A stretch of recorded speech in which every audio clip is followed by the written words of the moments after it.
Right mga ka-idol, mag-isa tayo ng gulay. Ayan, golden brown na yung ating ingredients. Lagay na natin yung ating gulay.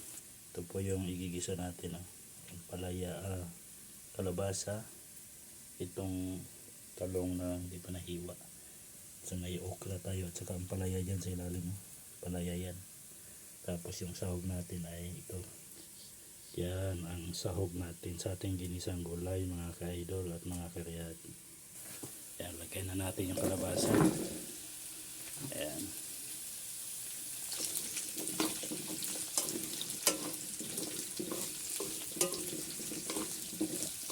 Maluluto. Yung konti yan, sunod natin yung mga gulay. Yung ampalaya, talong sa okra. Ayan, takpan muna natin.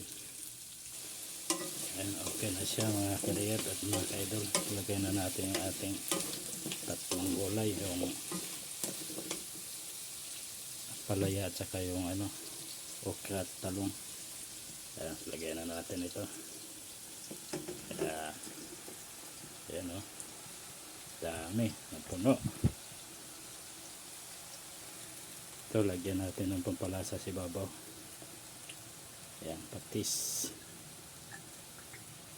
Ayan, antayin na lang natin maluto yan bago natin ipatong yung ating piniritong tilapia. Ayan, mix lang na natin yan.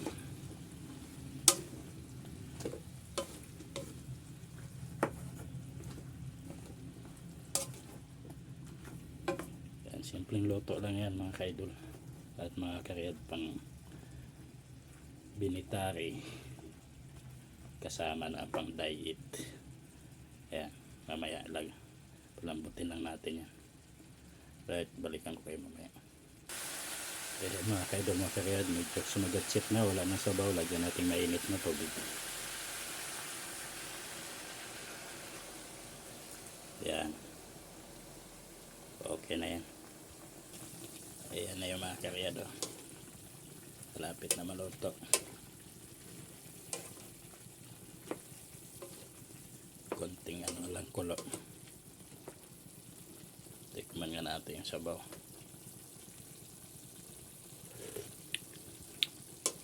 Okay na yung lasa niya. Konting na lang bago natin ilagay yung ating pritong tilapia. Lutuin lang natin ng yung gulay. Right. Ayan, luto na yung gulay natin mga kaidol at mga karyat. Lagay na natin itong ating pritong tilapia. Ayan, para manuot ang lasa. Ayan. Diba? Solve na naman ang hapunan.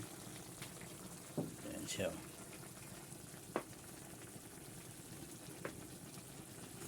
Ayan, lubog lang natin sa sabaw.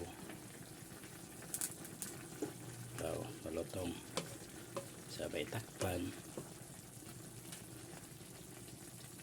Ayan.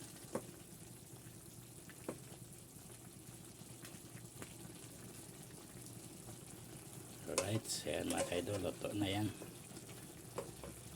Painin lang natin ng konti at okay na yan siya. Alright, hanggang dito na lang mga kaidol. God bless you all at magandang gabi sa ating lahat.